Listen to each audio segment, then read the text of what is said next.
இந்தியாவில் ஒரு பொண்ணு எறும்புகளுக்கு பயந்து அவங்களுடைய உயிரை மாச்சிருக்காங்க. அதாங்க, எறும்புக்கு பயந்து சூசைட் பண்ணியிருக்காங்க. இதை கேட்கும்போது உங்களால் நம்ப முடியாமல் இருக்கலாம், ஆனால் இதுதான் நிஜம். இந்தியாவில் தெலுங்கானாவில் மனிஷா அப்படின்ற 26 வயசு பொண்ணு இருந்திருக்காங்க. இவங்களுக்கு கல்யாணம் ஆச்சு, குழந்தையோட சந்தோஷமா வாழ்ந்துட்டு இருக்காங்க. ஆனா அதே நேரத்துல இந்த பொண்ணுக்கு ஒரு நோய் இருந்திருக்கு.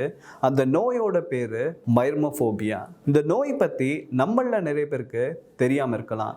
ஸோ இந்த மைர்மோஃபோபியா அப்படின்றது என்ன அப்படின்னு பார்த்தீங்கன்னா, எறும்பை கண்டால் பயம்.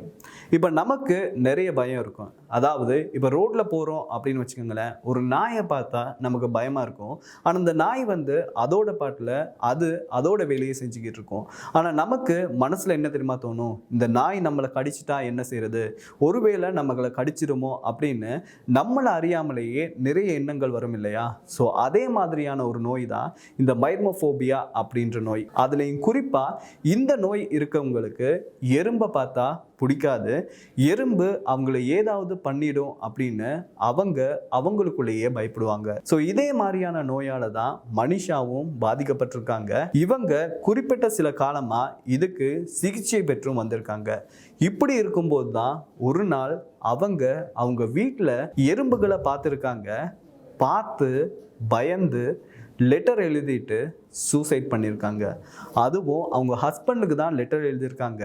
அதில் என்னை மன்னிச்சிடு, இந்த எறும்புகளோட என்னால் வாழ முடியாது, நம்ம பசங்களை நல்லா பார்த்துக்கோ அப்படின்ற மாதிரி எழுதி வச்சுட்டு அவங்க உயிரை விட்டுருக்காங்க.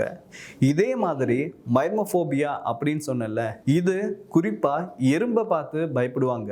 இதே மாதிரி நிறைய விதமான நோய்கள் இருக்கு.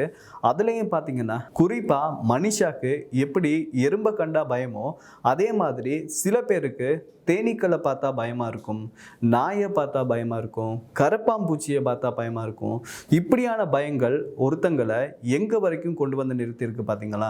இன்னைக்கு மனிஷாவால் அந்த குடும்பம், அந்த குழந்தை அம்மாவை இழந்திருக்கு. அதே நேரத்தில் இப்படியானவங்க தொடர்ந்து சிகிச்சை எடுத்துட்டு வரும்போது இந்த நிலைமையை முற்றுமுழுசாக மாற்றலாம் அப்படின்னு நிறைய வைத்தியர்கள் சொல்லியிருக்காங்க.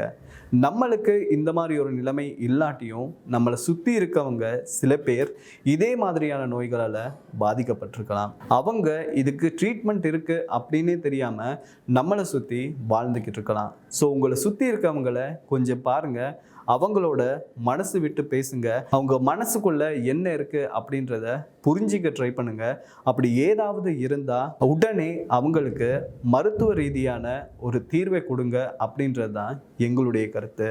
ஏன் அப்படின்னு பார்த்தீங்கன்னா, அன்னைக்கு மனிஷா பக்கத்தில் அவங்களுடைய ஹஸ்பண்டோ இல்லை யாரோ இருந்து அந்த பொண்ணை கொஞ்ச நேரம் கட்டுப்படுத்தி இருந்தா இன்னைக்கு அந்த பொண்ணும் நாம வாழ்ற இதே உலகத்தில் வாழ்ந்துக்கிட்டு இருப்பாங்க. ஸோ இந்த விஷயம் எவ்வளவு சீரியஸான விஷயம் அப்படின்றது கேட்டுக்கிட்டு இருக்க உங்களுக்கு புரியும் அப்படின்னு நம்புகிறோம். இதே மாதிரி இன்னொரு வீடியோவில் உங்களை சந்திக்கும் வரை உங்களிடமிருந்து விடைபெறும் நான் விஜே அருண், கேமராமேன் ரிஷியாரனுடன். நன்றி, வணக்கம்.